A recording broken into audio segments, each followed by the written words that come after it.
Here we go. So it's December 13th, and this is the review committee for the 135, 137 Orange Street RFP proposal. As folks are aware, we received one proposal in response to the RFP, and again, we're pleased to have the full review committee here along with the proposers and our consultant Bernie Husser, who is advising the committee. So I thought we would start out today.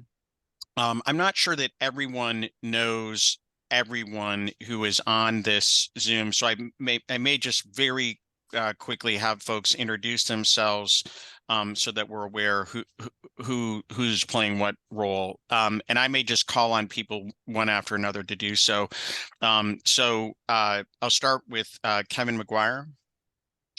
Yeah, so Kevin McGuire, Oxbow Urban. So I'm a proposed developer. Ann Cuspa.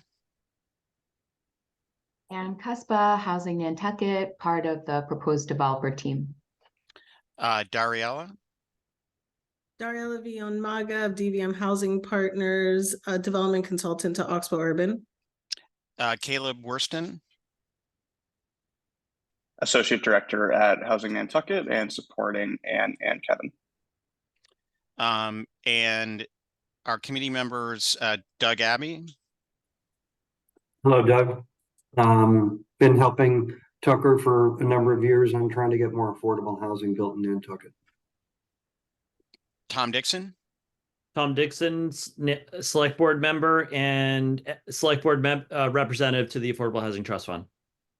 Laura Schufelt. I'm Laura Schufelt. I'm the Director of Community Assistance at Mass Housing Partnership. Leslie Snell. Hi, I'm Leslie Snell. I'm the Director of Planning for the Town of Nantucket and the Planning and Economic Development Commission. And we've had Matt McEachran join us. Matt, we're just all briefly introducing ourselves if you'd like to.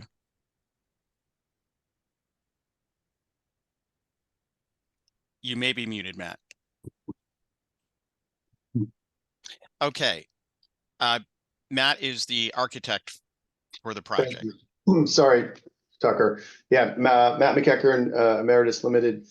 We do design architecture, and we did the master planning and architecture for the project. Thank you, Matt.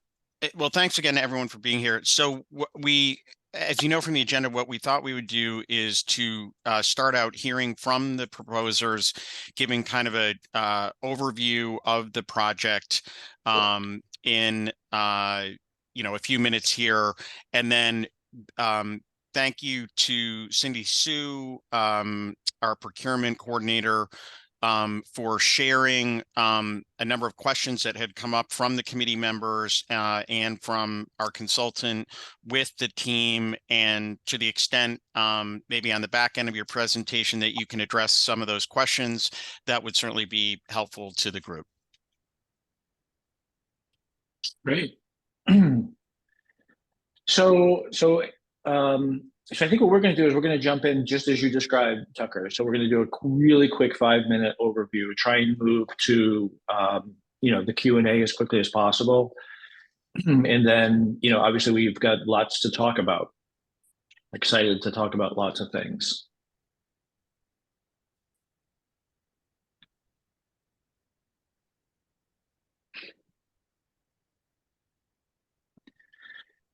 So the team that we've put together is really unified by the fact that we have all done, we either live on the island, and I'm not, I obviously don't live on the island, but either live on the island or have done substantial work on the island. My experience on Nantucket was with Satcham's Path, the 40-unit affordable home ownership, first-time home buyer in Surfside neighborhood. And, through that experience was a number of different years, got to meet, a lot of, the folks that, make Nantucket run. And, Ann is certainly one of those. I didn't meet Matt directly through Sachems, but through recommendations and through other discussions, Matt became part of the team. Did work with Arthur Reed, who was fantastic, and obviously a real presence on the island. Seth Pearl Construction with Seth Adams. He was formerly with Delbrook and did the construction. He was the project executive on Sachems Path. So we were fundamentally thinking about a concept that would be, for Nantucket, by Nantucket. And hopefully as we go through this, you'll really get to see the different elements. I think by Nantucket, for Nantucket, and what we're striving for, really, it's really understanding the character. I mean, the character of Nantucket is really its currency. And we're very aware of SHI, 40B, possible threats to the character and how closely everyone's been watching that and trying to manage that. We're also very aware of the needs. Most affordable housing financing is set up to try and serve families at or below 60% of median income. And, the need on Nantucket is different than that. It's smaller units, and it's more of a workforce or a middle income tier. Island control, and really what we're proposing here is a new model that's trying to figure out how do we fund this tier or provide housing for different communities, in particular Nantucket, where there is this need that doesn't neatly fit within the low-income housing tax credit box. So this is a rendering of a lot of Matt's really good work. 135, 137 Orange Street, fantastic location. As far as a workforce location, you'd be hard pressed to find anything better on the island. As you can see, we have 6 different buildings. We have 31 units. We originally were looking at 25, 26 units, made the switch to 31 when we saw the new numbers come out with the new census information. And again, being sensitive to trying to maintain safe harbor through SHI. So we're at 31 in 6 structures, which, hopefully, Matt assures us this captures the character of Nantucket. Our value proposition, as we talked about it as a team, is, we really want to be the go-to collection of individuals that is helping Nantucket solve this challenge of affordable or workforce housing. It's a particular challenge. I don't have everyone on the call is so knowledgeable about it, but there's so many complexities, whether it's design, finance. If on Nantucket, you're on an island, you're dealing with, weather, logistics. There's so many complexities that go into, trying to realize housing. And when you're trying to do it at a smaller scale and you're trying to do it in a way that would maintain the character, there aren't that many people that do this. People are looking for volume just because it covers overhead. So we've said to ourselves, we really want to be the group that has the unique expertise and can really get things done and be a good partner for the town and build capacity, quite frankly. Ann and I have had a lot of conversations about, hopefully being able to do more than one of these and roles and responsibilities shifting as Housing Nantucket continues to grow and expand. The team, as we said, I'm the developer, Oxbow Urban. My investor and in a large part my guarantor is a gentleman named Howard Cohen. I did include him in the proposal. Folks may know Howard. Howard, really founded and kind of grew Beacon Communities, which is now nationwide. Very successful, very well respected affordable housing provider. A part of the development team, a member of the ownership, as well as serving other roles, is Housing Nantucket, and you all know Ann. Matt, as I think most of you know, on island emeritus, over 20 years on the island, a lot of fantastic projects to show and to be proud of as an architect. As I said, Arthur Reed, and then Seth Adams, the Pearl Company, to be our builder. So that's really the core of our team. People that have worked together, have been successful on Nantucket, and I think more than anything, understand the Nantucket expectation, which we call the Nantucket standard.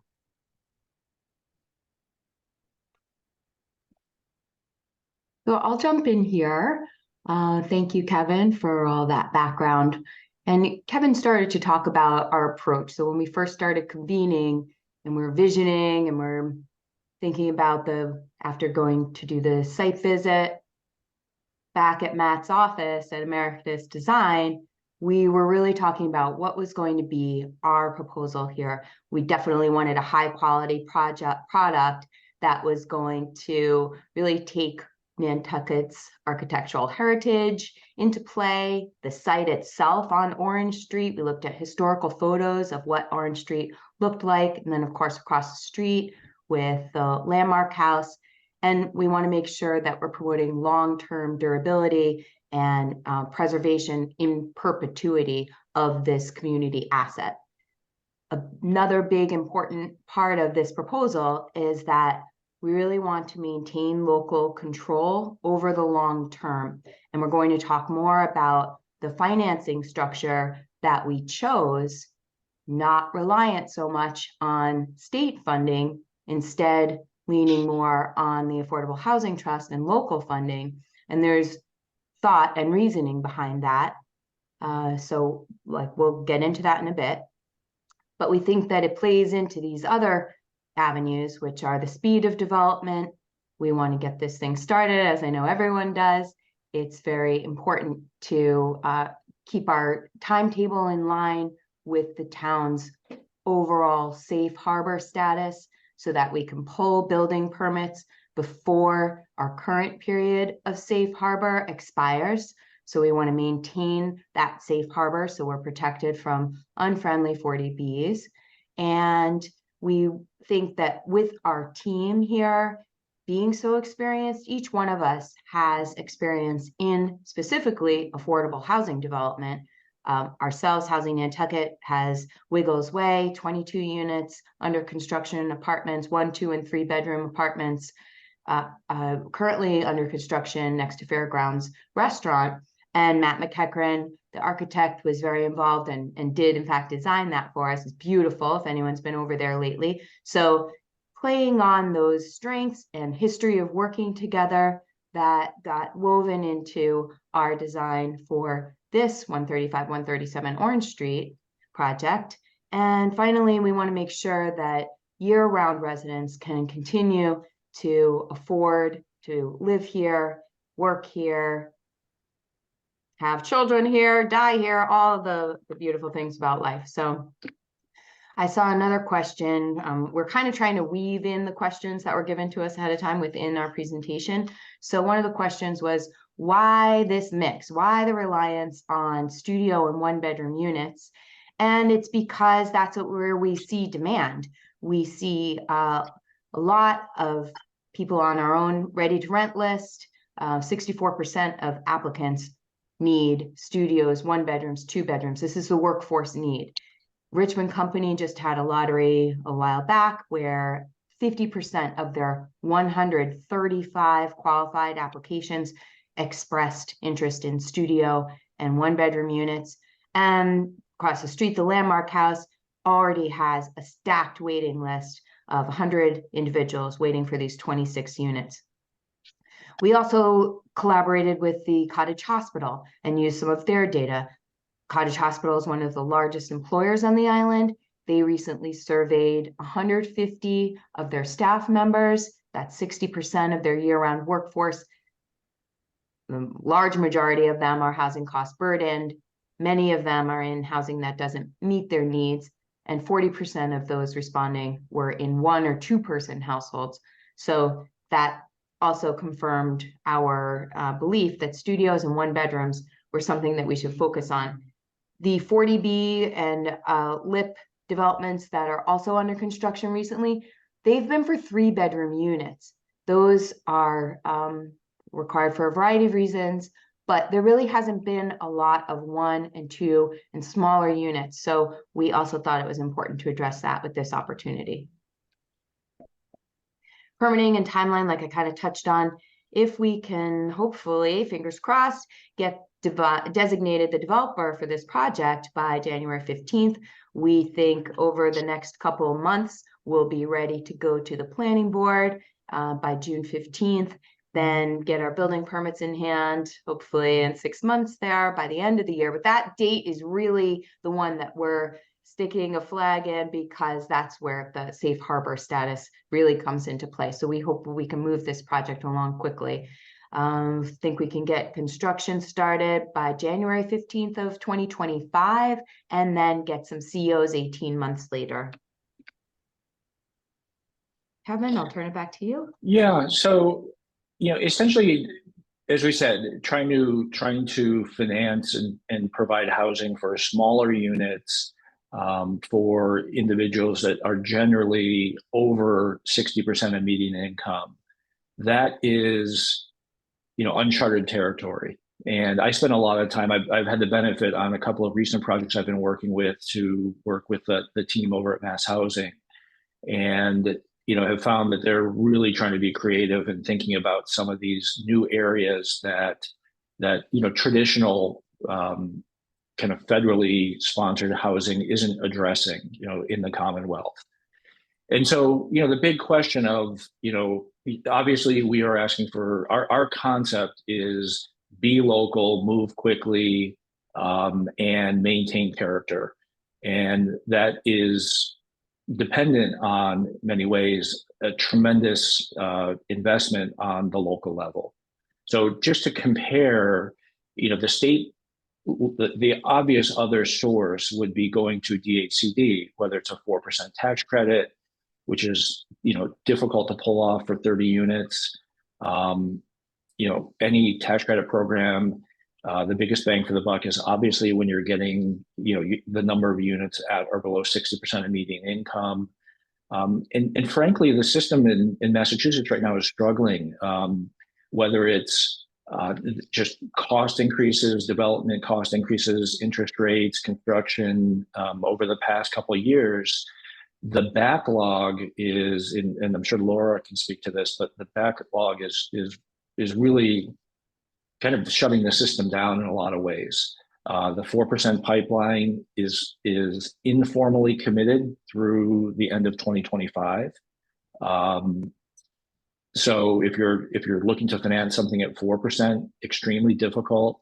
Again, because you have projects whose costs have come up, and the state is just trying to find a way to finance these things. There's a lot of emphasis in the new administration that's going into renovation of public housing. State public housing in particular, that's going to be another draw on 4%. And I think we have to really understand that everybody at the state, in the state housing group or world, understands that Tacoma Green is a priority, has been waiting, has been suffering through a lot of the challenges that are the current environment in our Nantucket.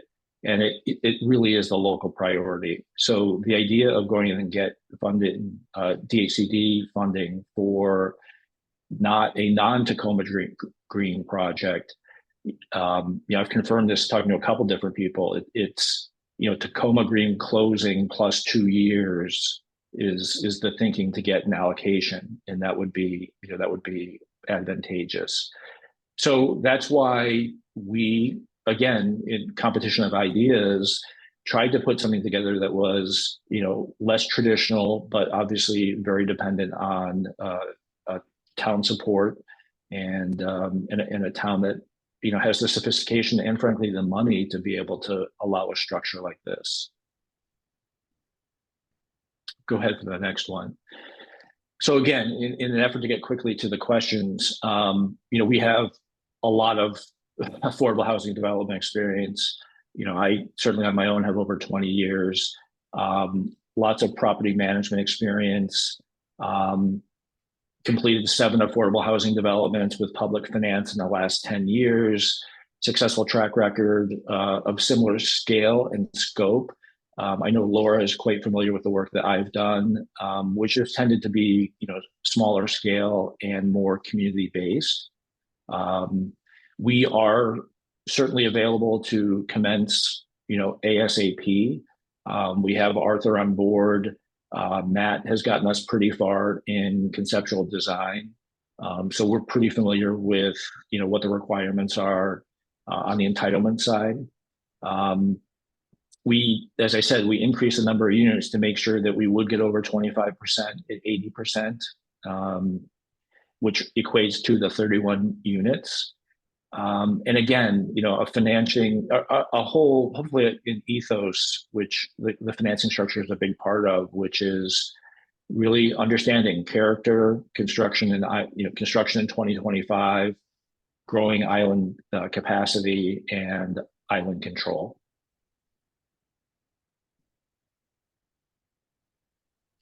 So how do we clock out there, Tucker? Pretty efficient there. Pretty efficient. There were just a couple things, just clarification things maybe that I wanted to just briefly mention, and then I'd like to turn it over to the committee to maybe follow up on some of the questions that were furnished earlier, as well as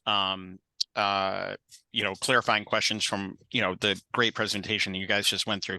Just two things. Obviously appreciate the teams being attuned to safe harbor considerations. On the timeline we looked at, I noticed a December 15th date. I know that was probably just sort of round numbers, but we might as well start working with the right number, which is December 11th is the current expiration of our certification period.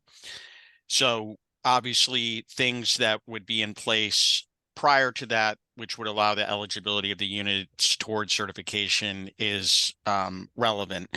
The second was just a quick question on, I noticed in the mix in the presentation, it talked about 2 3-bedroom units.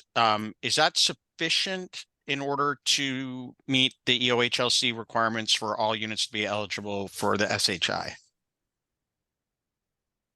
It's a good question, Tucker. I mean, I think we have to double check that. We went from 25 to 31, yep. And it may require, that was a little bit late in the game, so I would want to double check that.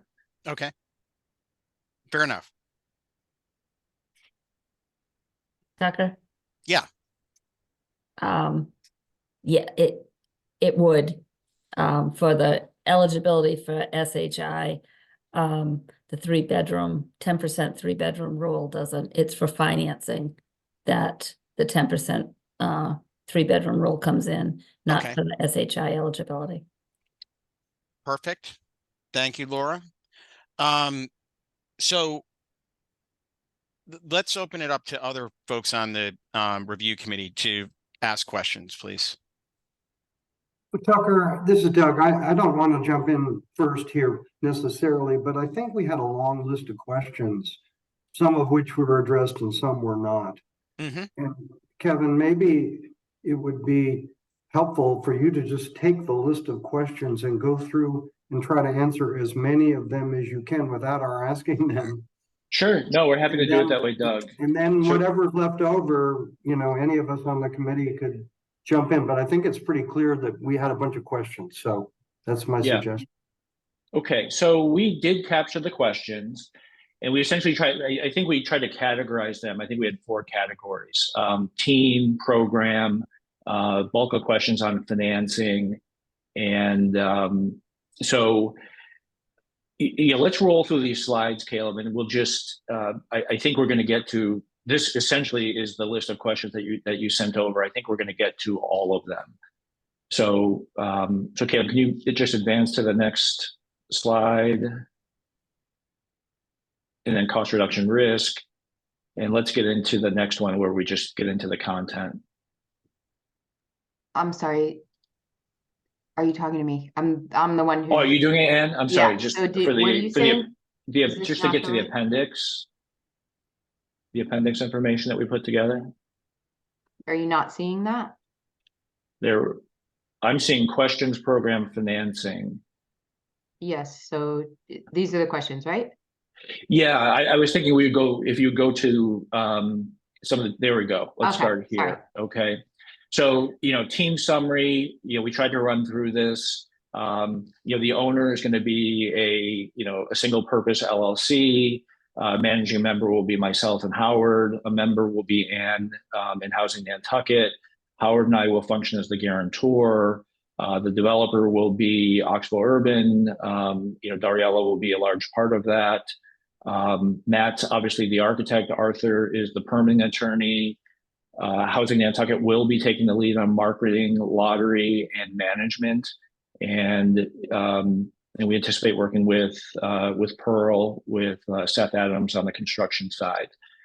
Matt, there's, just as far as, what Matt's built, I just wanted to list out a bunch of different, kind of mixed use projects here.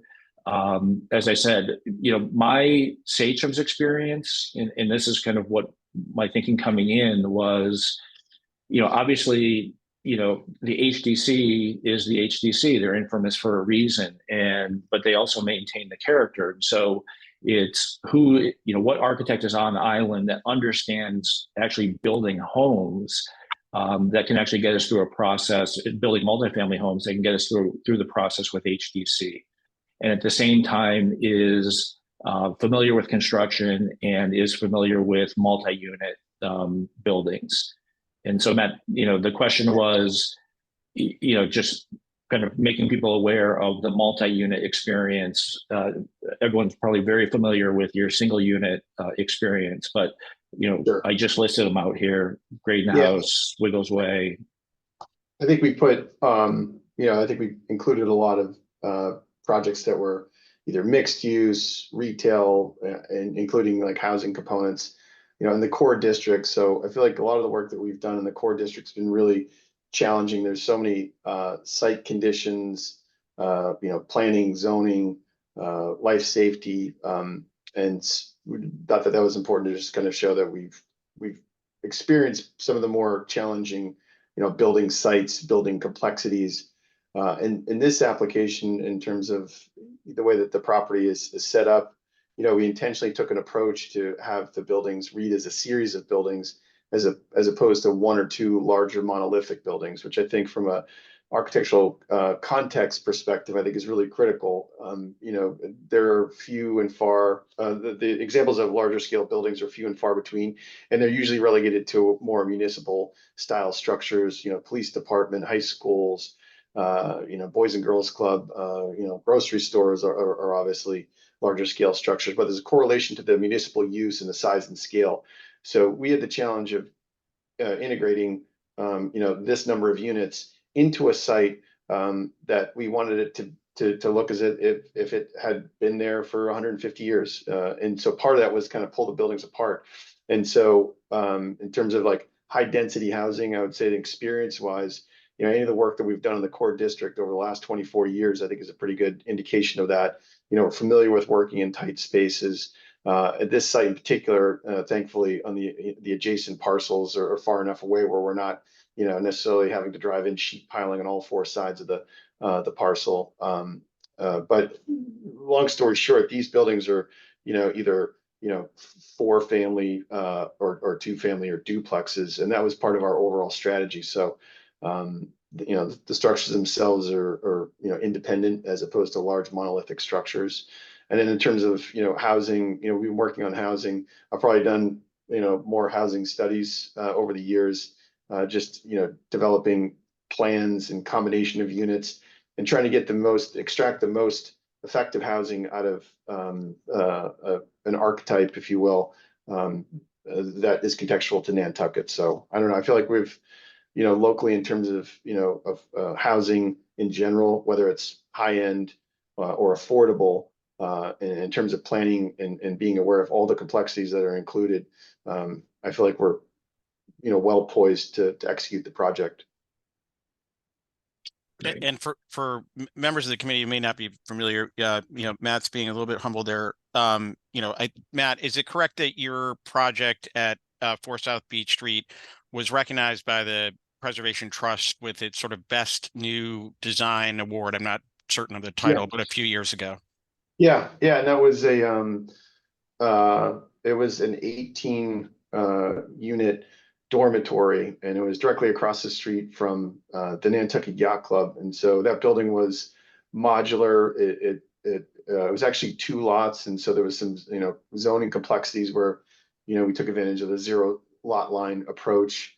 It allowed us to get maximize the number of units on that site. It's a building that's built in the floodplain. It's in in terms of like watershed, we actually have a large scale cistern below the elevated structure, and it was also modular. So, while it was the Nantucket Yacht Club, that was a housing project for them, because they have to house their employees, and they had to do it in the most cost-effective way. And they, that site obviously is in the core district, so we were held under incredibly, we were held under a microscope by the HDC, Historic Structures Advisory Board. And there was also a lot of responsibility because the Nantucket Yacht Club wanted a building that was didn't look like a dormitory, and that felt that it was contextual. So if you take all of those factors, also handicap accessibility, put all those factors together, and then also do it in a design that was conducive to modular construction, because the yacht club had to dedicate significant funds to this structure. So it was really critical that we did it in the most cost-effective way, in a high-quality way, but then also that the aesthetic was successful. And as Tucker pointed out at the end of it, again, we had a great team of people that we worked with, but we were able to design a building that wasn't, didn't break the bank, had architectural details strategically placed that were cost-effective, but had high visual impact. And then, as Tucker mentioned, we were recognized by the Preservation Trust for, they have one award. They have 3 or 4 different categories, but one of them is best new building. And so we received an award for that, which meant a lot to us. So. Great.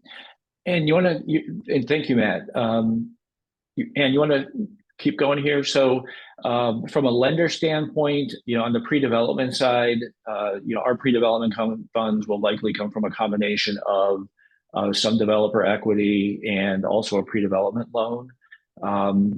We've reached out, and we have the Property and Casualty Initiative. We have a lot of experience working with. They're in a position to, or they're interested in providing these funds.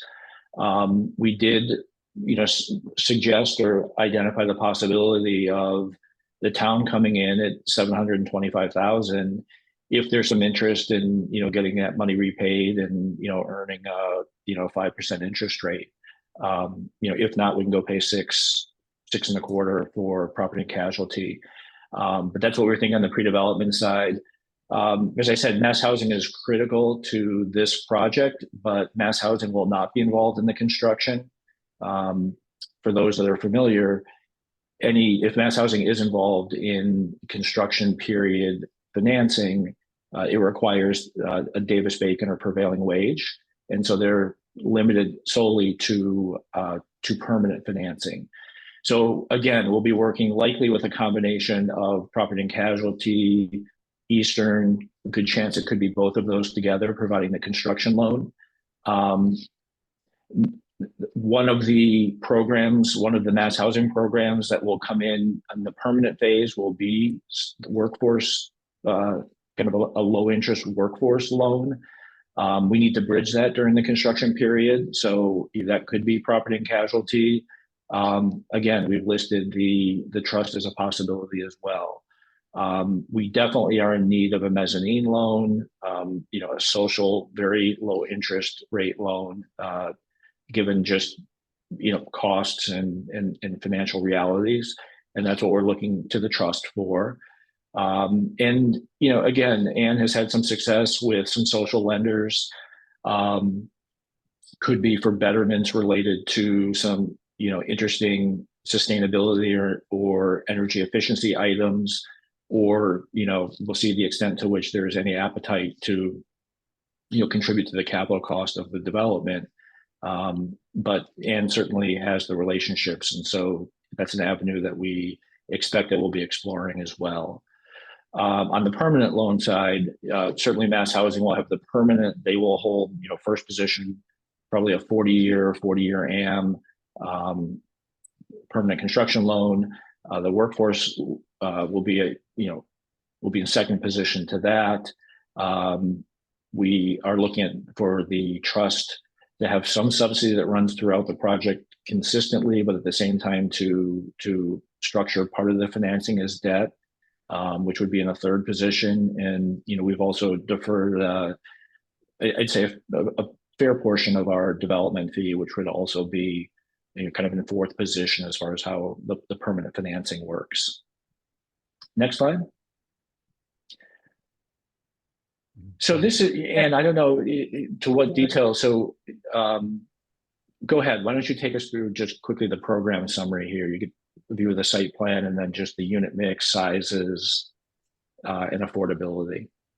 Sure. So we've got, I actually noticed during the presentation, and maybe Matt can answer, is it 6 or 7 buildings that It's 7 buildings. I was wrong. 7 buildings. Okay, just want to make sure it's there. Plus a bus stop. Yes. Yes. So mix of studio 1 and 2 bedroom units. We are trying to serve a range of income levels here. The 80% AMI units are the ones that make us eligible for the subsidized housing inventory, but through support from the Affordable Housing Trust, we're able to serve the 120% and 150% AMI levels. They're technically the market rate units, but we want to make those income qualified as well, because we know that there's varying tiers within the workforce. So this is what we have. We have the 2 3-bedroom units at 80% AMI, 3 2-bedroom units at 80% AMI. And then in the 1 bedrooms, 4 at 150 AMI, 9 at 120 AMI, 3 at 80% AMI.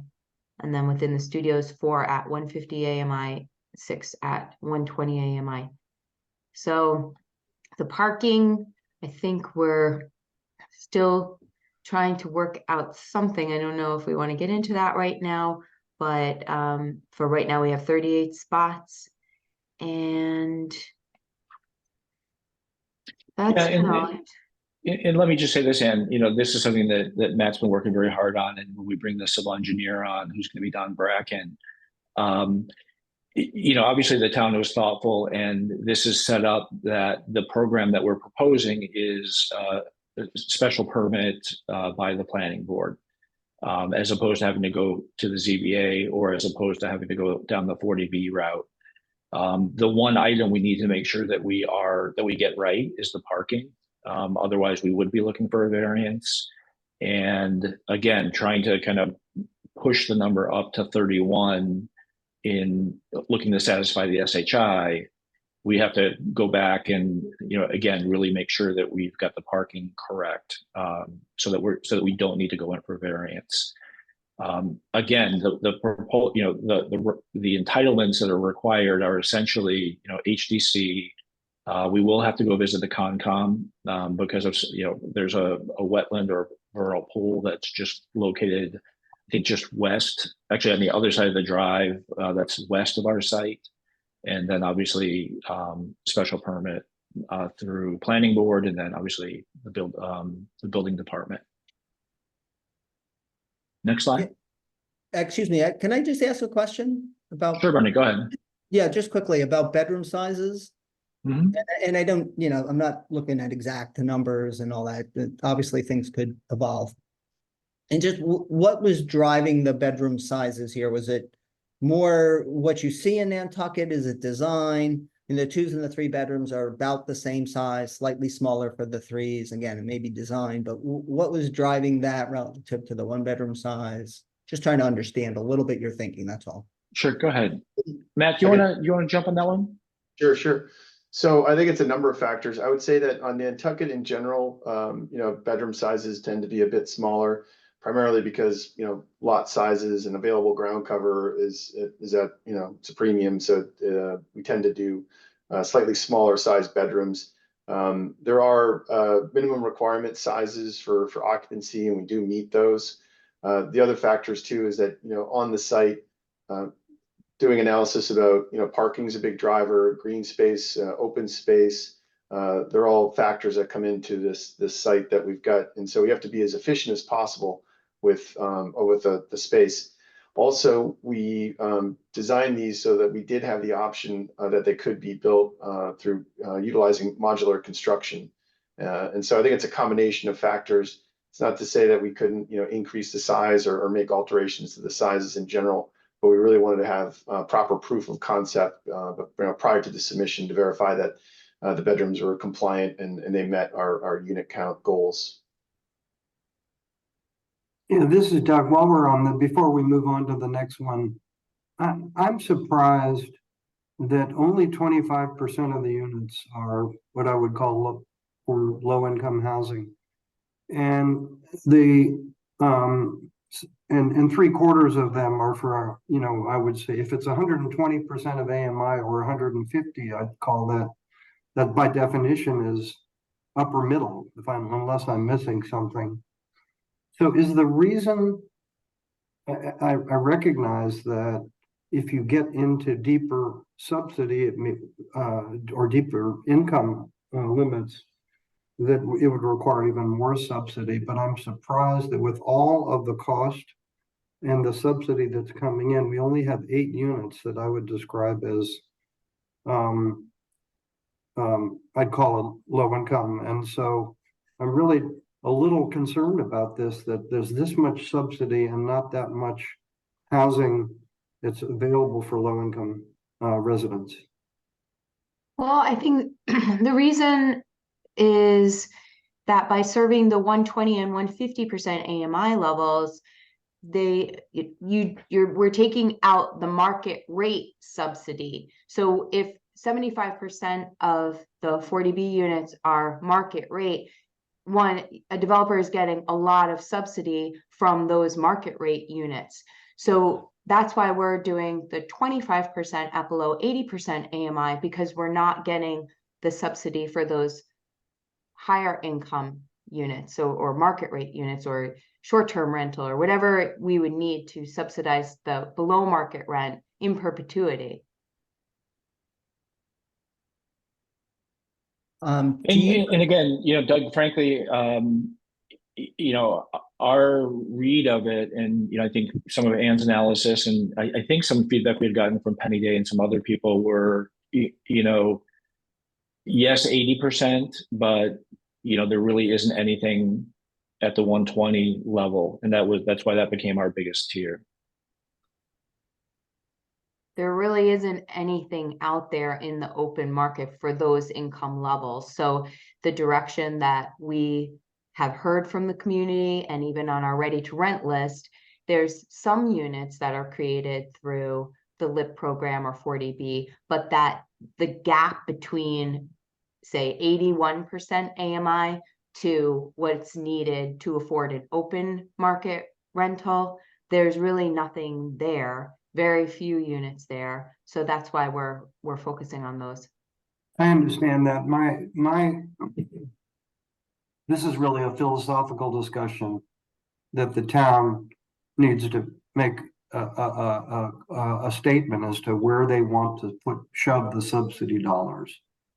My own bias would be for deeper, more low-income units available, which would require more subsidy. But that's really, I think that's that's something that the town has to decide where its priority is. Yeah, it's nice to have housing for people making 150% of the median income, But, I think the people that are really suffering, in Nantucket are the ones who don't have much income and have very expensive housing. Now, that's just a philosophical question. Doug, absolutely. I mean, we can obviously, build, let's just call it like a tax credit deal that was, really heavy on, 50, a certain amount at 30, 60. You have to go big. You need a large percentage of those units if, to really get the bang for the buck on the tax credits. But if that's the direction that the town wants, I mean, I agree. This is not that program. And with that said, you've put out this option as the program. Was this to say that this is the program you want to pursue? Did you run a LIHTC pro forma? And did you look at it, or would that be something you'd be open to if the town said, gee, we think we need to do this a different way so that we get more affordable housing, and maybe with tax credit income, tax credit equity would even reduce the financial support given by the town, but would create all of the issues that you rightly pointed out in your proposal and your statement. It would take longer. It would be a longer and more arduous process going through that. So we understand that part. Just trying to understand why you presented this program, and it was just unclear about other options. Yeah, no, Bernie. So this was the, we decided quickly not to go the tax credit route. Again, just for the reasons that I had said. Yeah. We can build a tax credit deal. Again, I think people have to have their eyes open that you're not, the timing is going to be very different. The number of units is going to be a lot less because you're going to have, state minimums. You're going to have higher percentages of 3. You're going to have to average family at 2. So you may be looking at more like a 20-unit development. Again, that may be what the town is looking for. So I think Doug said it right. I think, we're very, very clear that, we are here to help the town realize, it's set, address its needs and do so in a very high quality manner.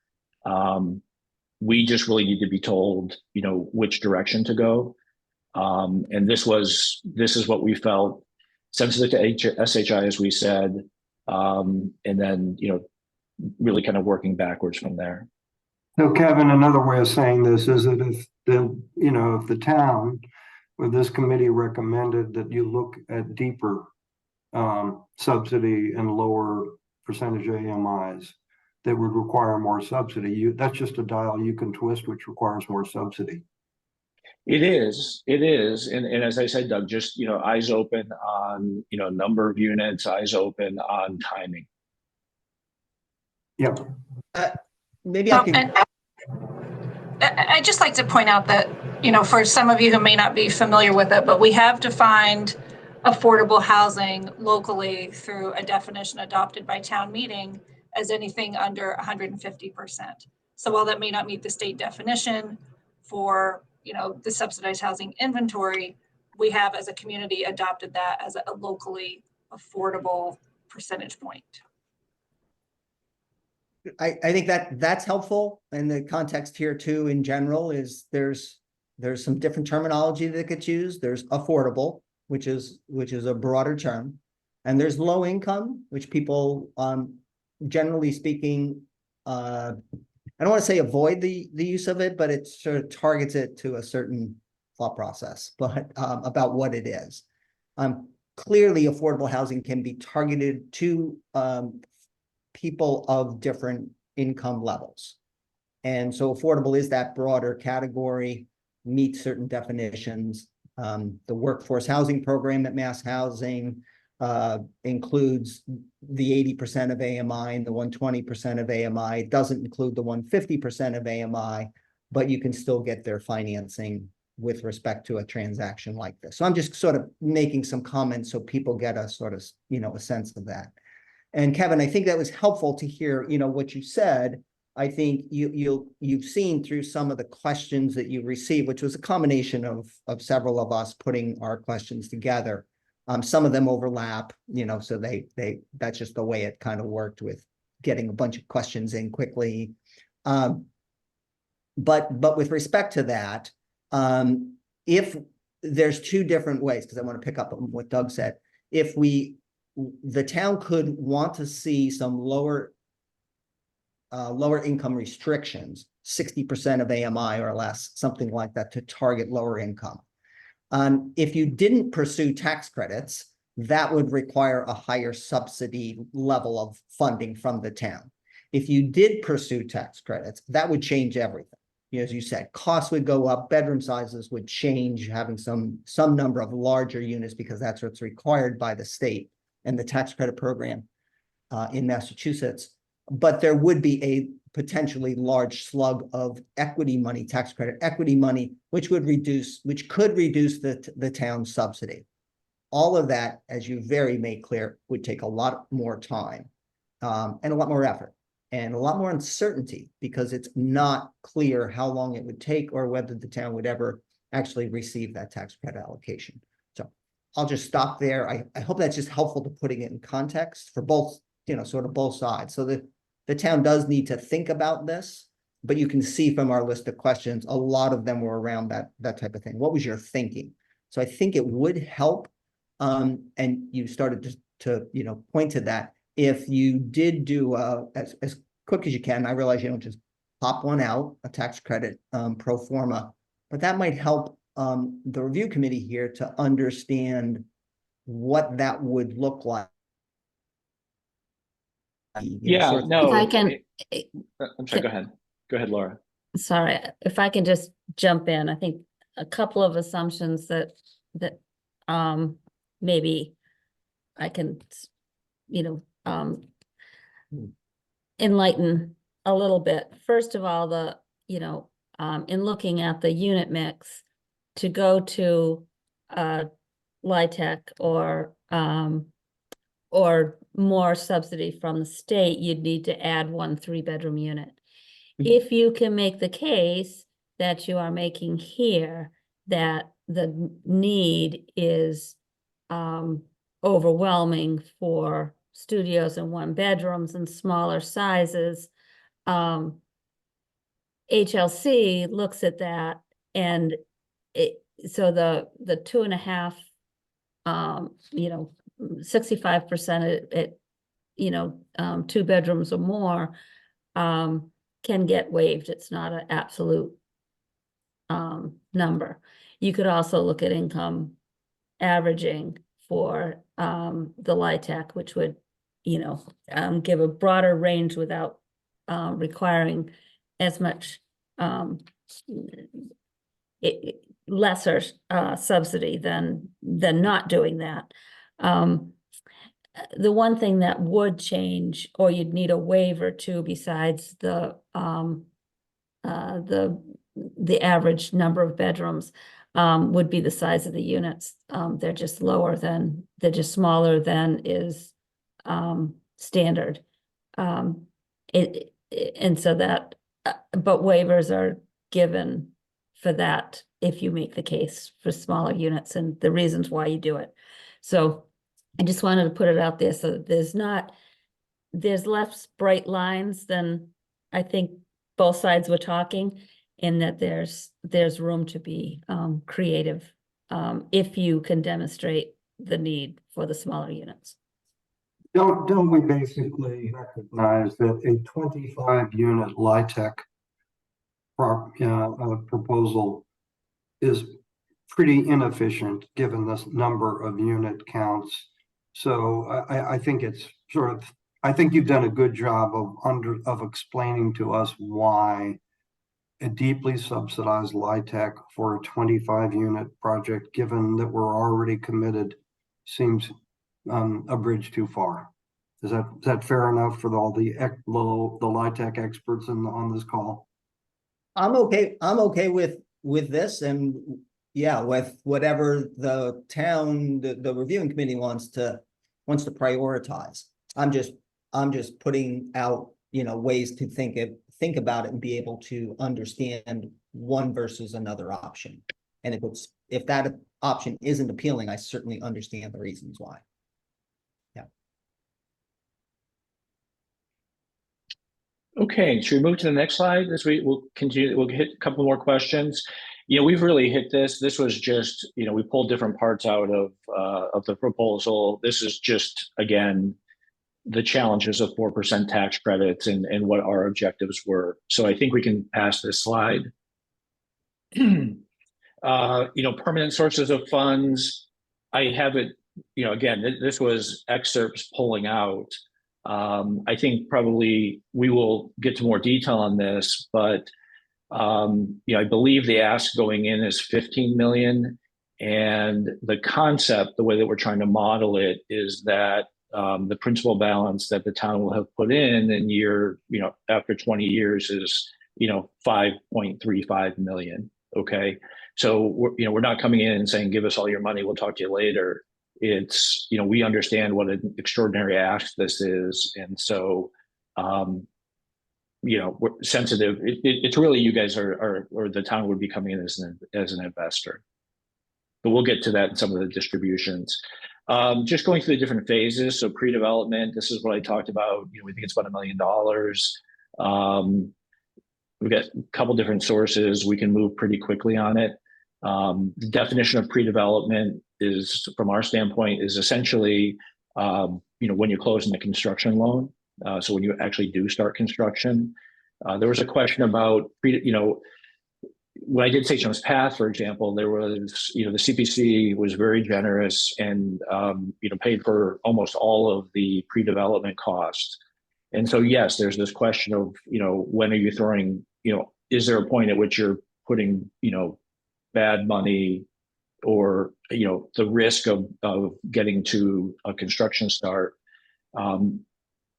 Does that start to preclude continuing to spend or at the pace that you're going? And that's particularly true, Bernie, as you said, if you're, when you're in an uncertain funding environment, how much do you spend when? But this is what pre-development looks like to us. Next slide. So again, construction period. This is kind of the capital stack and uses of funds. So we can support a construction loan of about 4 million. I think our going in is a town subsidy amount of 6.5 million. We defer some costs that don't come up until the permanent stage, and then we need basically $9 million to bridge the gap. We did come in with this concept. I have to be honest, I didn't think that the construction number would be a 725 a square foot. But I've worked on the island and I know that there's a premium to getting it done, but this is certainly a high cost. And they're small units. So as we've thought about the Affordable Housing Trust of the town money, we've tried to think of it in kind of 3 different tranches, which may be just different periods of time. So, during the construction period, we have a $2 million bridge loan. We're paying 5% interest, and that gets paid back when the construction is complete. And then we carry forward $13 million, half of which is thought of in our minds as subsidy, and the other half is a loan that accrues or different levels of interest, really as the project can support it, higher interest later.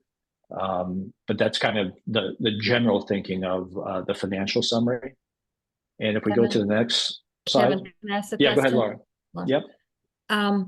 For the workforce housing, why isn't that coming in during construction? We have to bridge it.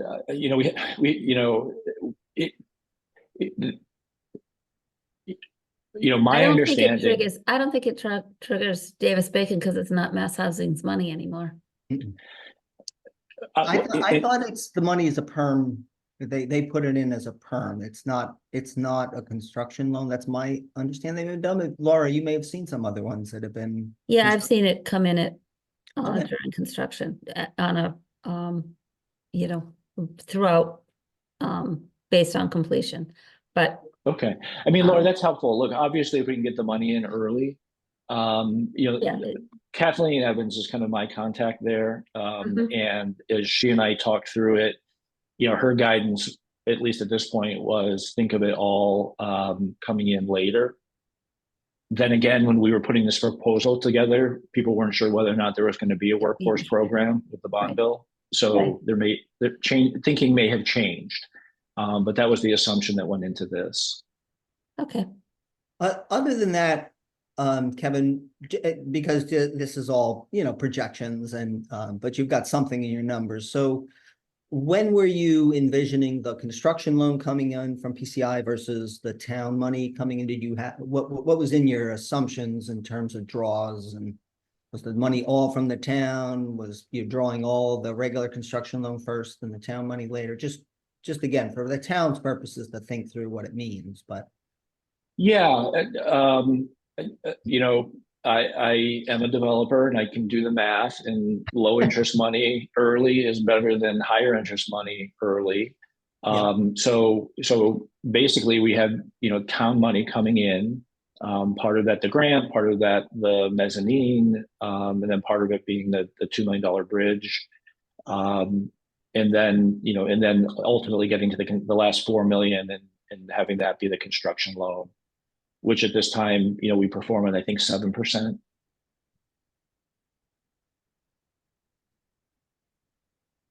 Okay. Again, there's lots of different terminology. The town is an equity investor in this project. Yes, I think, yeah, we understand that that's the case. Yeah. Yeah. Okay. Okay, this one got a little bit confused, and this was me putting it together. But so on the permanent side, here's we're at the 13 million, the 6.5, thinking of half as a grant, half as a loan. You can see the workforce, really the permanent loan, deferred developer fee, owner equity, and mass saves. That ultimately makes up the close to $21 million. And as I said, when we get to the permanent stage, tranche one, the bridge loan is repaid, having received whatever interest.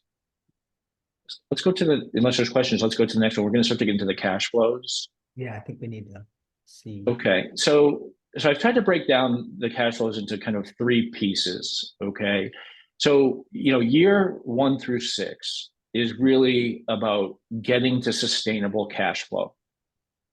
And the reality that we're working from, other than interest rates, is we think the operating cost per unit on the island is $16,000 a unit a year. And so that has a very significant drag on free cash flow and the ability to leverage debt. So we are negative until year 5. And so and again, I had this conversation with Kathleen. I said, Kathleen, this is the situation. And I will say that, Mass Housing was intrigued by trying to, if a community did want to go for the, let's call it the middle income tier, she was trying to be flexible and thoughtful on how to solve that, because they're seeing more and more of that challenge coming down the pike. But she said, yeah, to capitalize an interest reserve, understanding that you're providing an operating guarantee is something that we're comfortable with. We've done versions of it in different projects, but that is absolutely, that is not a deal breaker by any means. We have to be comfortable that, in year 6 and going forward, that it is going to get better, and that it is going to cash flow, but that's a concept that they are open to. And so that really answers that question of, we have obviously the debt service coverage ratio that people are looking to see is 1.15, and we are way below that, really until, year 6. And they said they would and have potentially done this in other deals they've underwritten. I understand, obviously, they do this very often with respect to their conversion. You know, if there's not enough cash flow there to convert, you can set up a reserve.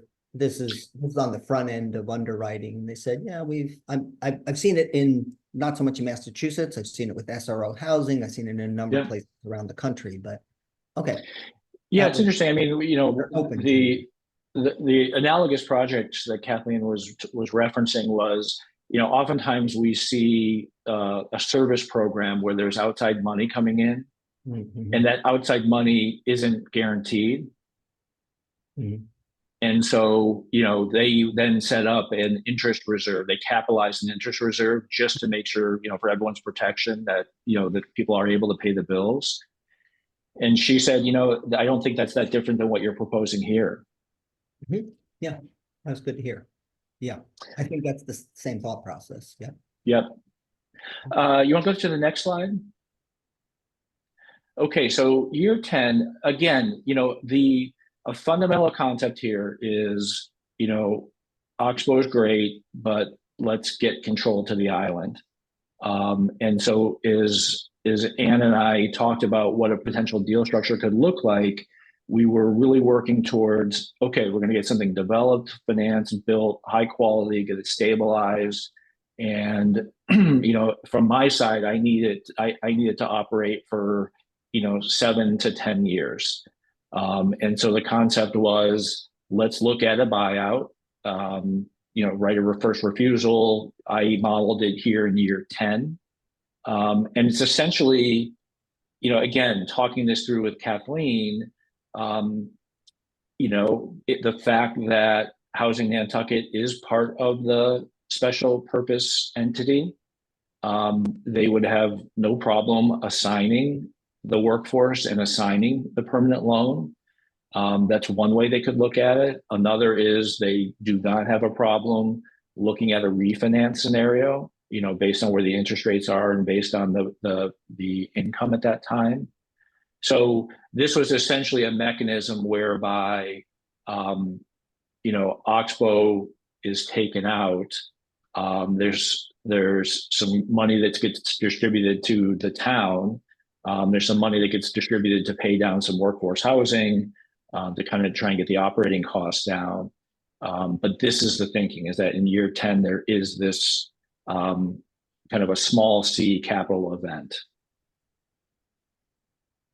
And, you know, leading to a later question, you know, at the very bottom, town NHT, you can see kind of the annual, you know, let's call it revenue that the town would be getting. In this case, it's quite low because we're looking at a very low interest rate on the non-subsidy portion. If we go to the next page, which is year 11 through 20. Could we just go back to year 10? Because sure, absolutely. I just get a little confused, and we don't want to spend too much time on this, folks. Just kind of, you know, let me know. But I know this came up as a question. So you've got an NOI of about $417,000 in year 10. So if you're going to try to do a refi, and I understand interest rates might be lower, might be the same. Nobody can know about that. Is this envisioning that absent some other different loan? You've got Mass Housing, they've got a perm loan of roughly 3.9. It's gotten amortized a little bit. You've got the town financing there of potentially 13 million there in place. Got the Mass Housing, workforce housing. Are you envisioning all those loans staying in place and somehow the NHT gets $4 million out of that? The other folks will have to just sit in place, like perm loan would stay there, the workforce housing would stay there. There's 417,000 of NOI, you know, if you cap it at 6% is $7 million value. You can't get a very large loan, you know. No, understood. But Bernie, essentially, yes, that's the concept. Now, obviously, this is much closer to a private financing structure where you've got to really sit down with all the lenders and make sure everybody's comfortable and what the priorities and amounts and percentages. But that is the concept. Okay. And go ahead, Bernie, sorry. No, I was just going to say, I just, obviously we'd have to see all the numbers and understanding that lots of things could change. I think it's very difficult to see an avenue there with that kind of value and the debt that it could support that kind of thing could happen. But yeah, I understand it's a conversation going forward. But no, absolutely. And look, these are our best assumptions, Bernie. Yeah. And I can tell you that from a mass housing perspective, with the intent of trying to transfer the property within the members of an entity to a not-for-profit that's island-based, they are very interested in trying to support that. Mm-hmm. Kevin, can you explain to me how the buy is basically in effect the buyout, the payment of your deferred development fee? It's the payment of the deferred development fee, Doug, and probably a little bit more, just so I can get some type of return. Like in the 10%, like a 10% IRR. You mean on your cash investment? Yeah. Is somehow I just had trouble seeing your comp on when you got paid what. Yeah. A schedule of that. I think I understand what's happening here, which is in effect you're a fee developer. I think is cutting through everything. You're a fee developer. Absolutely. And that the buyout is basically paying you your development fee, but maybe if you make it a little clearer what it is that you want, I think then everybody can understand, okay, you're providing a service, you're getting paid. You're putting a little bit of capital in that's gets a return. I think I understand that, but I don't see it in the schedule here. Okay. Easily done, Doug. I spent the time really trying to pull out the town's portion of this. But yes, I can do that. You are correct. The model we're working under is, we're getting obviously compensated for the guarantees. We're getting compensated for for some equity that we're putting in. But otherwise, yes, we're a fee provider. I also didn't understand the comp for the guarantee fees. I just didn't see it. Is there a fee that's being paid to the guarantor? I just didn't see it. Yeah, I mean, it's always difficult to value a guarantee, as I'm sure you know. This is a particular arrangement that I have with Howard. So he's part of the partnership. He's getting some part of my split, but there is kind of a fee payment, and that's how I came up with 180,000. That's okay. Where is the 180,000 is a guarantee? Where is that in the capital budget? It's in the capital budget. That's right. Soft cost detail. Okay, so it's a financing fee within the soft costs. Okay, so the $180,000 is in effect a payment for the guarantee, which permits you to get this permanent construction loan, or both the construction loan. It's really both. We will be, obviously we'll provide a guarantee on the construction loan, and then we'll be providing a guarantee on the permanent loan. Okay. All right. Thank you. Yeah. Okay, let's move to the next one, which takes us, again, from year 11 to year 20. Again, we at this point we've just kind of run it out, and again, there's a ton of complexity and analysis that we could do. We tried to keep it simple at this point, and it's assuming that there is a refinance in year 20. It could be year 15, but it's probably going to be driven by capital needs. And the intention, and at least the way that the numbers worked, is that we're able to put some money back into the property, and we're also, in this case, able to get about $2 million back to the town. Yeah, so I think I know, there wasn't there could be lots of analysis and things done. I think as Doug was saying, I think we just would need to see for both of those timeframe. Sure. Yeah. What the assumptions are. Yeah, what's the assumptions and showing where the money goes, just so it's laid out. No, understood. Helpful. Yeah. And again, and so if you look at the kind of the cash flow here, the idea is that, and again, it's kind of balancing and, kind of the alchemy of how you put all this together. But the hope is that, you start with 13 at the end of the day, you've really, put in, 5, that you've been able to recruit the money and obviously have the housing. Mm-hmm. You want to go to the next one? This just spells it out a little bit clearer. There was a question of kind of timing and what the events are and, where the town is getting money. So this just kind of pulls out those, the run of numbers that were at the bottom of that cash flow is just kind of pulled out here per period, pre-development construction, 1 through 10, and then 11 through 20. So with this, I think we thought that we answered all the questions that were answered. Yeah. Well, because I put together probably a number of these, let me just go through what I think is. Yeah, absolutely, Doug. If not, we can keep going, but. Not addressed. First of all, just a general comment, the schedule that you presented at the beginning, Kevin, that showed, I think, I would have thought that you could get going faster. There's a delay here between, I can't remember, whatever it was, June and getting an approval. Do you pull up that first schedule that you had at the beginning? Yeah, and again, people can help me here as well. Our sense is that it's absolutely HDC. It's then conservation, and then it's the planning board. At that point, it's putting together the financing. So Doug, I think I may have had like 2 or 3 months of just kind of pulling together all of these negotiations to get everybody on board. You had a summary of it that basically said, I can't remember, you went in for your building. It's in the proposal. It's in the PowerPoint.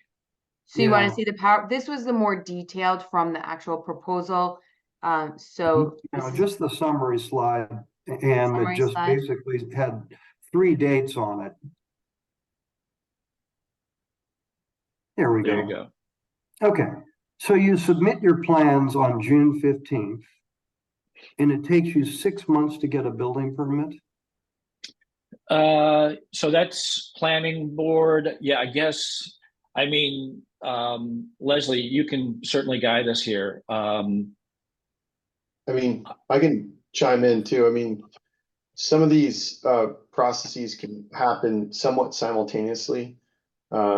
So, for example, Conservation Commission, Planning Board can happen around, simultaneously, if you will. The Planning Board also prefers to have some preliminary review or initial review from the HDC. The Planning Board does not typically require HDC approval prior to them issuing their approvals. But one of the things that they want the HDC to have some level of input at the time of their review. They want to avoid a situation where they approve, building placements, building locations, parking layouts, etc. And then, an applicant can go to the HDC and say, well, here's my planning board approval. And so we have to work within this. And sometimes the HDC can feel as if their hands are tied. So we'll try to time those somewhat simultaneously. The planning board review is a little bit more involved because, open space, parking, drainage, et cetera, emergency vehicle access, those types of things. But so I think some of these, I think it's a good idea to be conservative in terms of the timeline, but I do think that some of these can overlap. And I'll just add that, this is a big project by Nantucket standards, and, the HDC has reviewed projects here for other applicants. And, you know, those were somewhat contentious, maybe because of the location, maybe because of what was proposed. So I think allowing, you know, a somewhat generous time for them to go through their process, as well as the planning board, which I would assume would take a few meetings at least. And there's an appeal period that has to run. So 6 months in the scheme of things isn't a huge amount of time when you think about the Concom, the HDC, the planning board, and the various appeal periods that have to run, and legal deadlines that have to be met for advertising and other things. So, I mean, maybe it could be done faster, but I don't think their timeline's out of line. Okay, thank you. It sure should. We would hope there are a lot of people who are jumping up and down saying, get some affordable housing built and let's get through this process. So let's hope it can go faster for everybody's benefit here. Second question, Matt, is there any sense that you could use modular as you did in the yacht club or with this kind of design? Yes, 100%. All the buildings that have been presented as part of this proposal have been designed with modular construction in mind. So they're made offshore? Yes, yeah. So basically the general rule of thumb, I mean, they're building blocks, but the maximum width of the individual blocks is 13'8". And so if you'll notice in the plans, you'll see marriage walls, so walls that are, you know, twice as thick as they need to be, but they indicate where the boxes would go together. So that was additional work that we had to do on our end in this early stage, and it was again one of the challenges associated with this project. But I think again, in terms of being as cost efficient as possible, also, you know, speed of construction, we thought that modular was kind of a critical, you know, part of this proposal. So all of the buildings that are presented as part of this proposal are modular ready. Okay, that's helpful, Matt, but I guess that leads to my next question, which is about, you know, construction costs, which I think we're all shocked by what it's costing us to build this project. And I don't know anything about your, you've got a GC that's on the team, which, you know, I understand. But is there, if you're, I would think that, I mean, how do you, Kevin, be satisfied given the massive amount of subsidy that's coming into this project that you have thoroughly, you know, pushed the cost down to reduce the subsidy so that we can use those dollars, you know, elsewhere for the next project? It's scary. And yeah, no, look, you know, I hear you loud and clear on that. You know, I think my first principle is, you know, make sure you have someone that, you know, understands the level of quality that you're looking for, that, you know, that understands, you know, whether it's, you know, the lead requirements or, you know, whatever the different environmental or kind of sustainable requirements there are. And then, you know, Doug, I think in my mind, I'm thinking of it, you know, if I were going to bid it, it would be bid to two people. It would be bid to probably Delbrook JKS, and it would be bid to Pearl. Those are the two folks that I know that do work on the island at this scale, no housing, no affordable housing. As I said, you know, Seth used to work for Delbrook JKS. So I think it's somewhere between, is it, you know, like a GMP situation? And again, you know, I think there's absolutely needs to be competition in figuring out, you know, in awarding contracts for this project. Okay. You know, I'm historically a lump sum, good set of drawings, get the competition, and make sure you've got a fair price. The island is a little bit different because I just really want to make sure I'm ending up with the right person. So again, I'm not suggesting that this is an open checkbook. And, you know, I think it would be perfectly appropriate for the trust to put, you know, some provisos if we're, you know, selected or designated, that talk about a procurement process that the town's involved in and that people are happy with. And is there, Kevin or Matt, are there multiple vendors for the modular if it's coming off island? There are, there's KBS, Huntington Home, Dreamline is relatively new vendor to the market with some. Actually, I think the owner of that company actually lives on the island, so there are options. I mean, I would say that, you know, dollar for dollar, the cost from one to the next, one modular provider to the next, they're fairly comparable.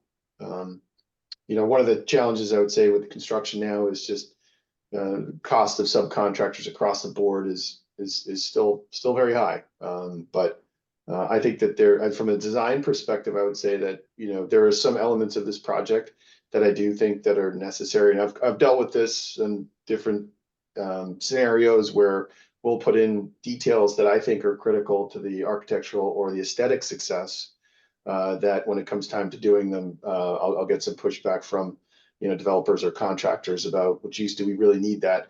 And the answer in many ways is like, no, it's not necessarily critical to the function of the project, but the aesthetic is really critical. You know, again, one of our goals is for this project to be completed. And for anybody who had not been to the island previously, think that these buildings have been here for a long time.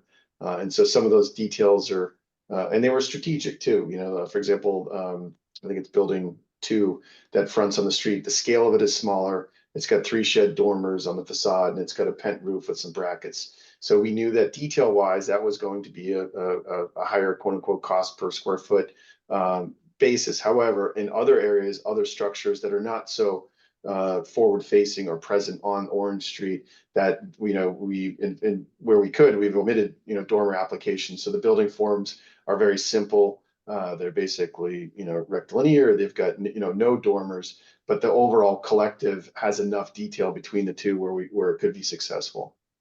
Great, yeah. So that small building, you know, with the pent roof, again, that's a little bit of a busier building, but we think that was critical because of the buildings on either side of it are full 2 stories, no dormers. You know, we've integrated some chimneys in a couple areas. We've got a roof walk. Is a roof walk critical to you know, the program of this structure? No, it's not, but I do think that it supports you know, the architecture in a way where this doesn't look as if it's an affordable housing development. So what we're really doing is relying upon Kevin and Matt, your long experience in this, to make sure that we have the most cost effective a program, whether bringing in a GC or not, or you're responsible for that as the developer. Ordinarily, a developer has to put significant hard cash into it. So when they get savings, it reduces their equity. This is basically a government, basically in effect, it's a government finance project. So you don't necessarily have some of the same, and I'm not suggesting that you wouldn't, as a professional, drive the costs down, but it's just a little different. I think it's a little different. No, Doug, I hear you. I mean, look, you know, we want to make sure, you know, that we have enough to, you know, to get it done right. But you know, I'm with you. This is a lot of money. You know, my business is essentially this model. So I am not the big equity developer. And as I said, I'm always lump summing through, you know, pre-qualified contractors. Principally for me, there's the cost, but for me, it's really making sure that people have understood the project and they were really bearing down on the schedule and the coordination that's required. So for a couple different reasons, you have to put people through those paces. And again, as I said before, I'm more than open to any suggestions on how to make sure that we all feel comfortable that the pencils were sharp. Okay, and the last comment that I have is in listing a total subsidy, I just think it's helpful to be call it like it is, which is that the land is another $3 million piece of subsidy happening here, which you don't address in the proposal, other than we got the land lease, you know, but But Yeah. I think in terms of the money that the town is putting in to make this happen, the land is another, the land subsidy is a further subsidy that we all have to be. I don't know how you want to, you put your proposal and you didn't put the land in as a cost, but it is a cost. I just think it's important that everybody understand what we're doing here. Yeah, Doug, there's no advantage or disadvantage to identifying that. I think we were thinking more just what we're going to be financing. So, I have no issue, increasing the town contribution, equal to the land cost. I think it sounds like it's more of an acknowledgement to it that it's there and seeing that number somewhere. I don't know. I'm not sure Doug's saying it needs to be in the, I don't want to put words in his mouth. I don't think he's saying it has to be in the pro forma sources and uses. Because it sort of doesn't fit there, but it's certainly something that's, an acknowledgement that the town, this is part of the subsidy the town's given to the project. So we would completely follow your lead on, on how that should be done. Man.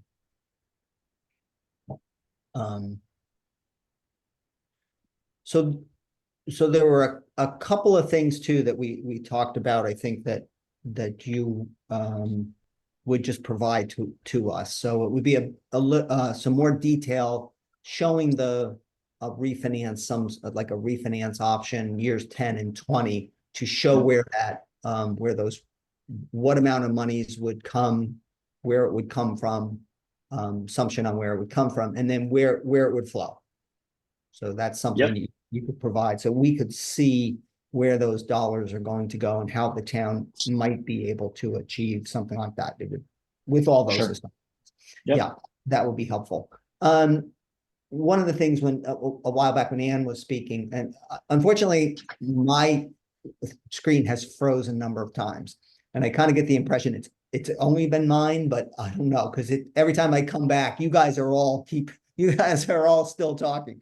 So I may have missed some things, but I know at one point Ann was talking about the 150% AMI rents and what it is relative to the market. I think it would be helpful if you, not that you need a market study at this stage, on market, whether you're doing some survey or something like that, just a comparison to what the market rents are.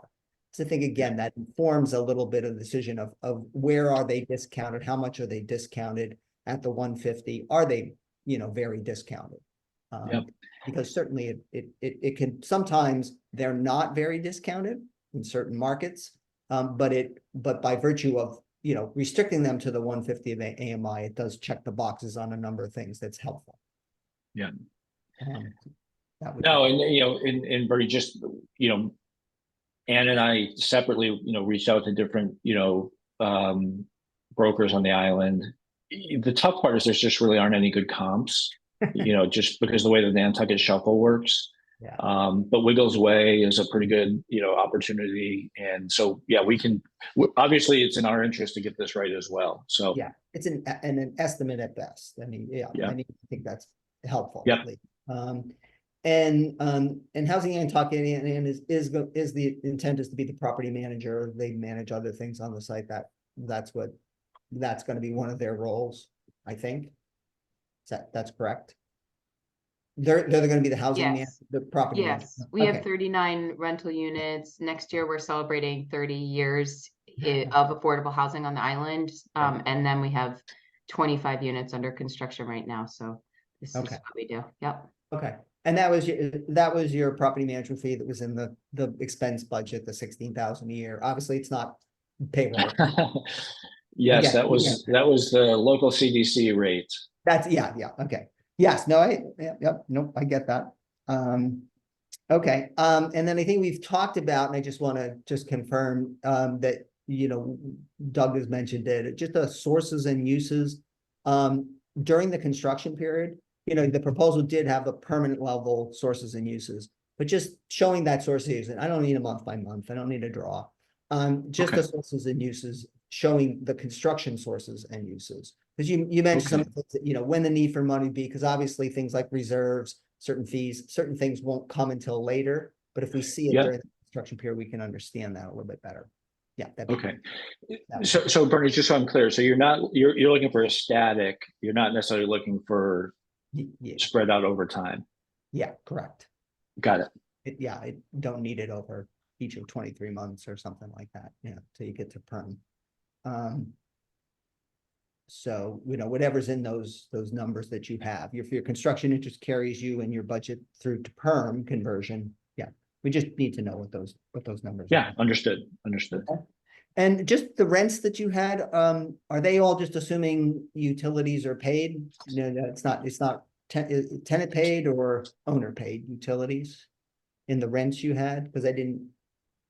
Well, we have, we use the formula where it's 30% of the income of the household. So the number of bedrooms.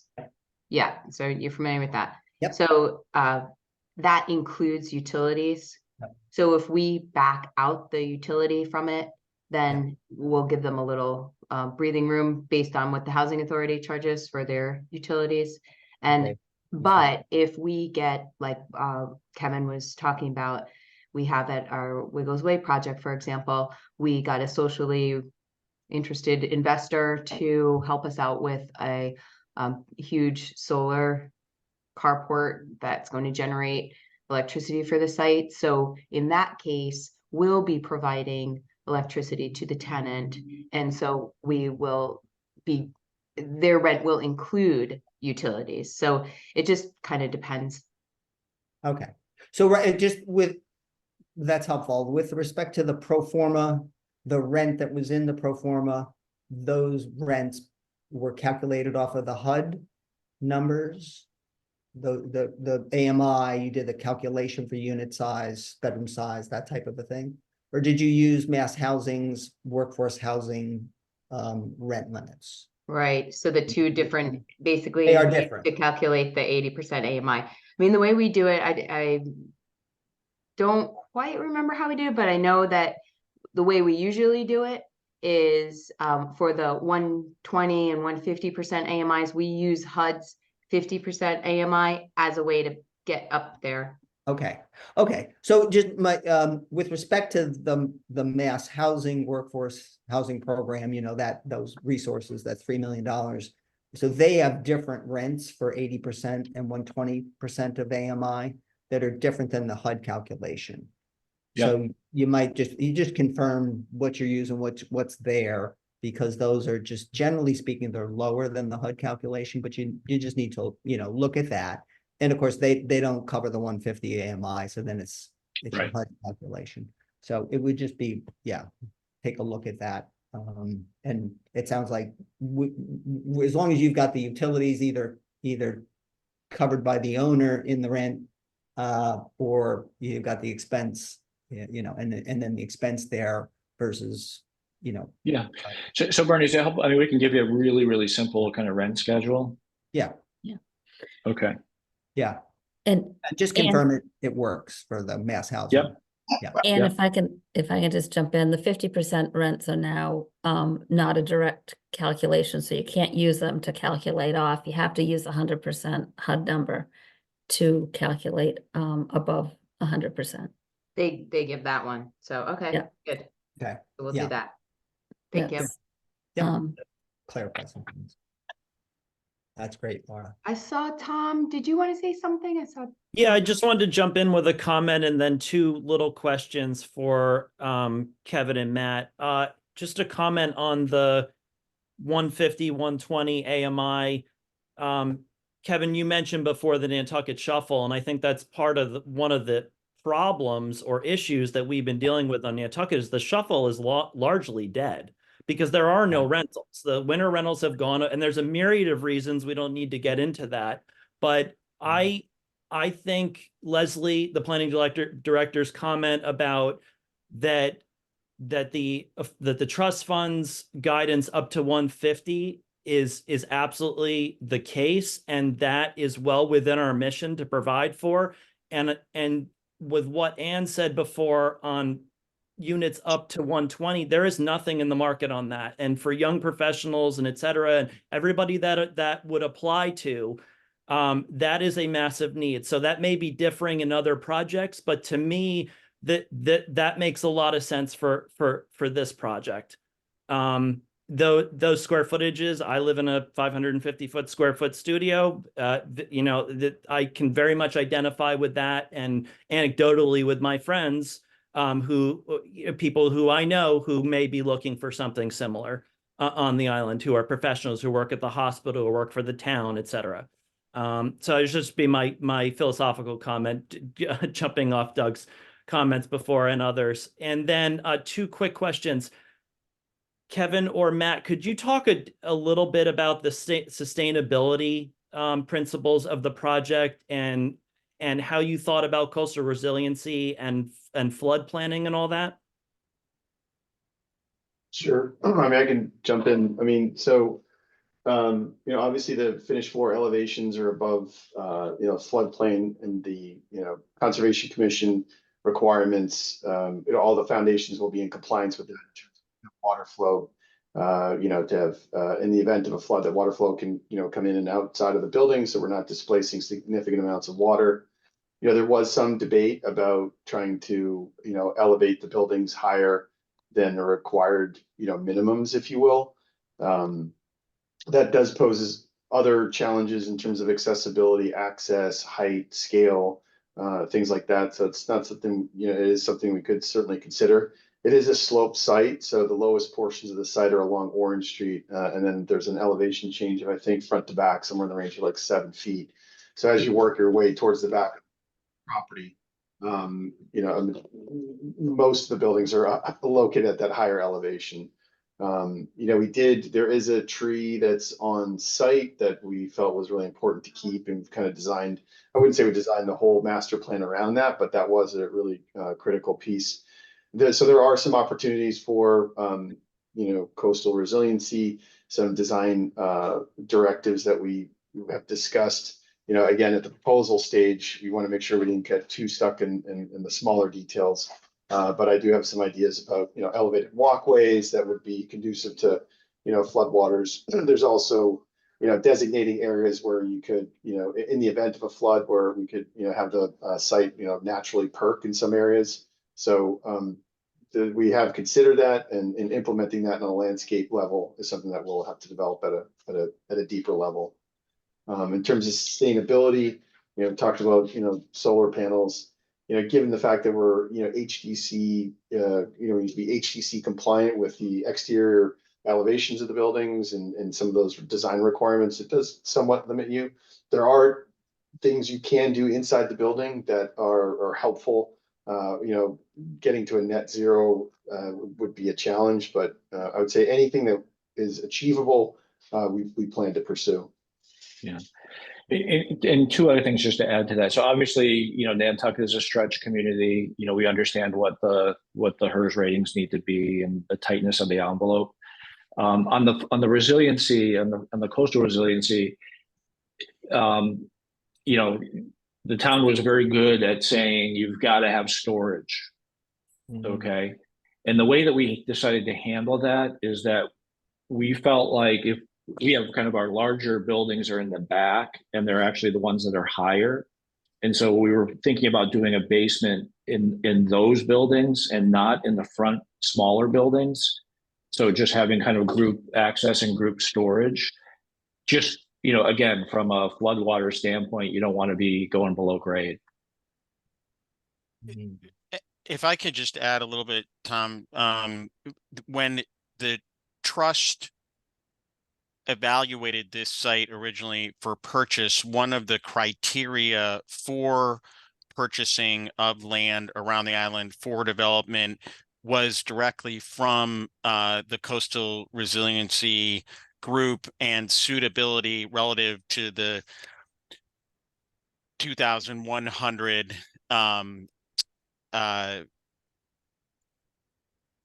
flood zone map. So this was a site that, through the work of the Neighborhood First Advisory Committee, of which Doug was a part, certain criteria were put in place, including that one with respect to selection of site. Yeah. The one thing I will just throw out there while we're all here is, we were very careful to make sure that we were not touching the land trust land.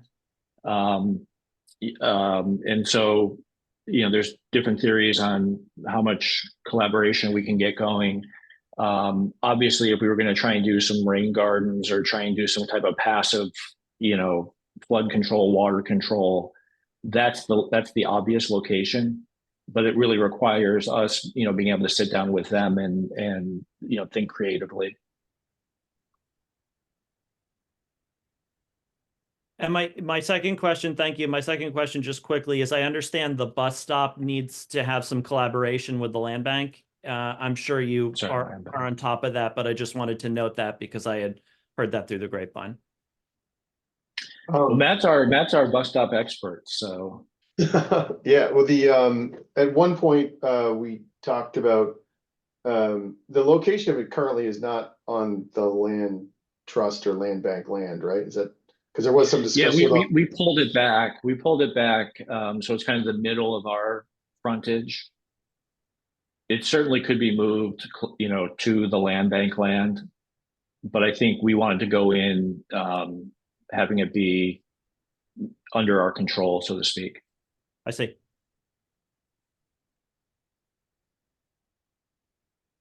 I'm not necessarily a bus stop expert, but we did do a number of studies for Remain, and so. But anyways, yeah, the bus stop is currently located on site, not on the land bank land. So.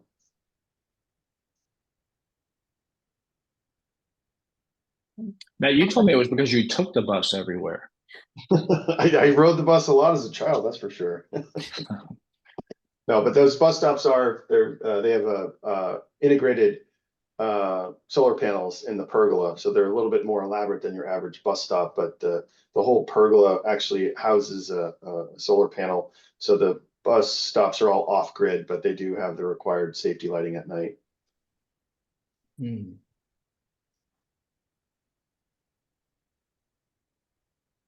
Doug? I think Laura was up. Oh, Laura?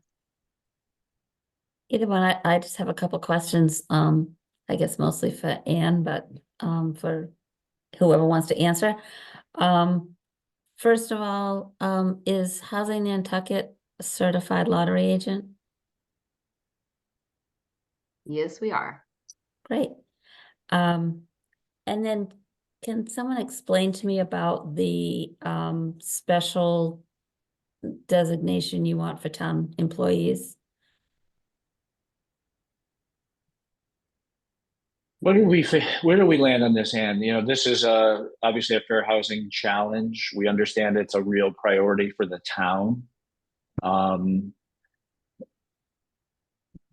Yeah, so Tucker and I are working now with HLC to try to incorporate that into our local preference, and it's as a separate municipal preference.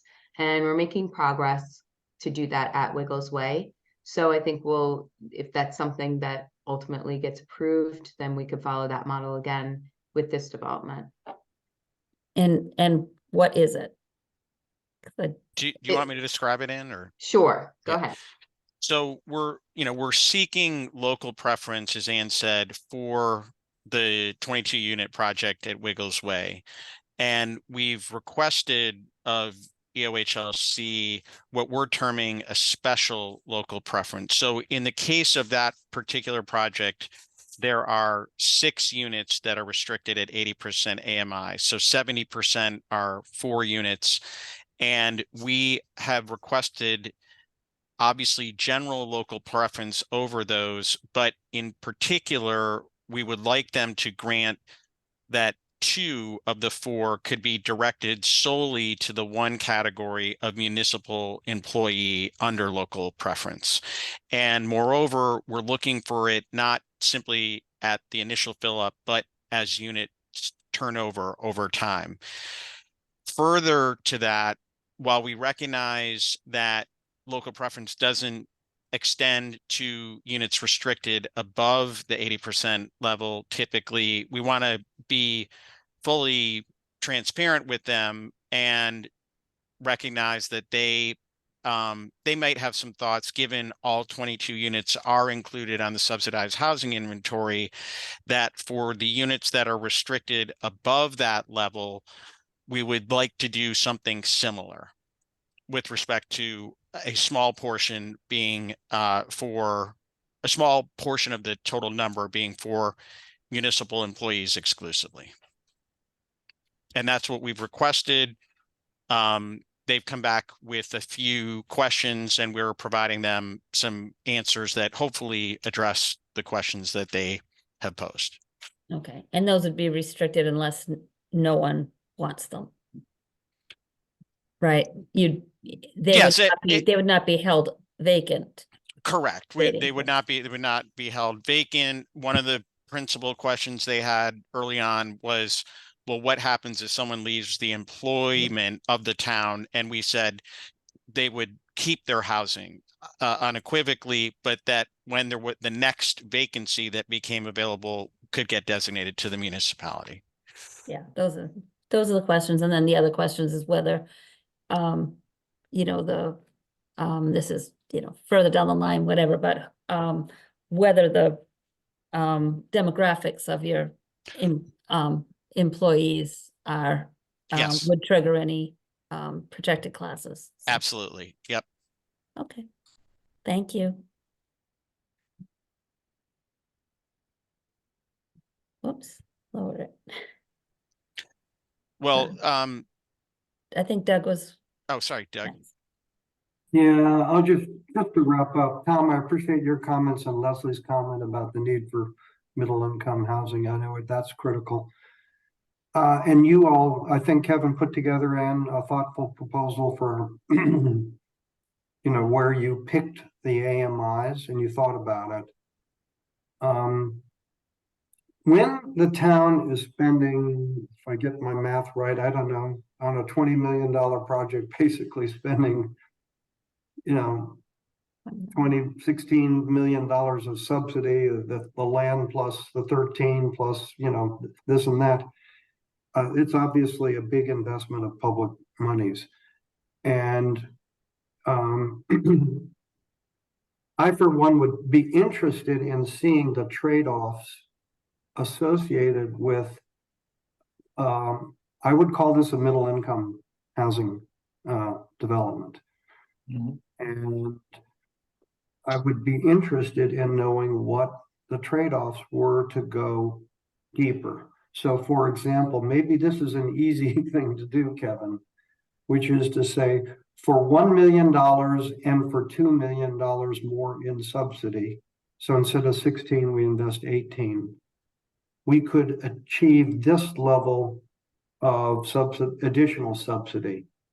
Because I think, what we're really relying upon, you just gave us, here's what you want, what you recommend.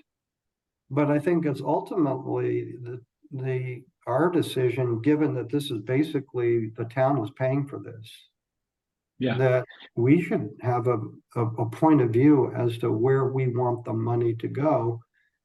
And I think it would be interesting to look at the trade-offs and say, no, it's not worth $2 million more to have some more affordability, or yeah, we really should. We should have, it's nice to have some 120s and 150s, but there's also significant need for less. So that's just sort of a general comment about this, that I don't know how that decision gets made. I'm not part of the political process here. Somebody's got to make a determination here, but I think it ought to be, in addition to your good thinking, Kevin, that's going into this, the town really ought to have a point of view.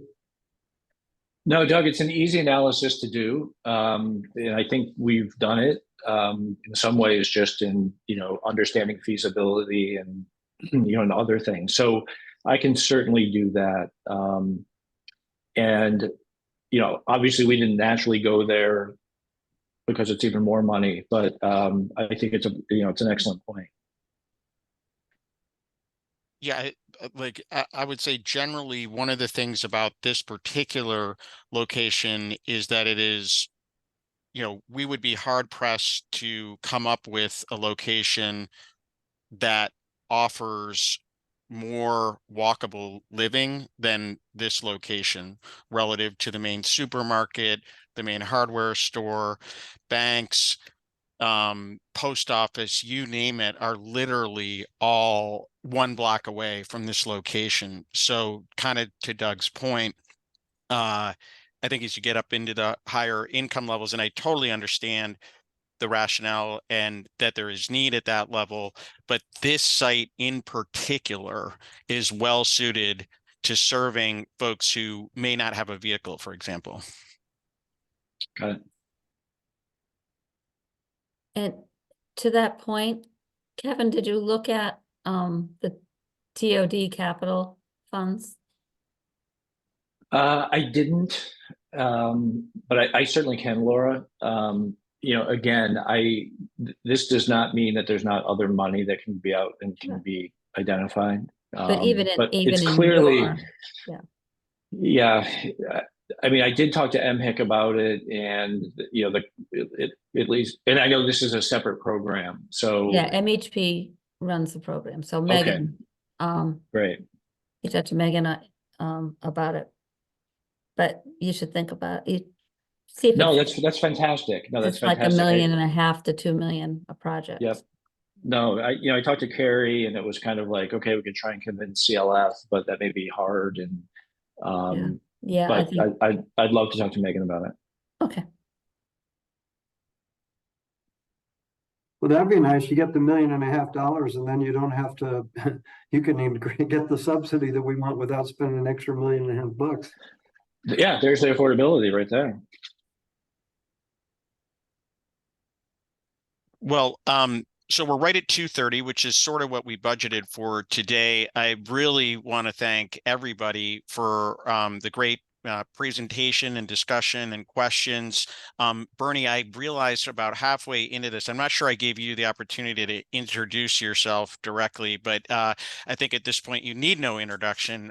We really appreciate your lending your expertise to this whole process. So it sounds like there's some follow-up information that will be forthcoming, and we're obviously going to schedule another session. But I again, can't thank everyone enough for all of your work and effort and attention to this critically important matter. So thank you all.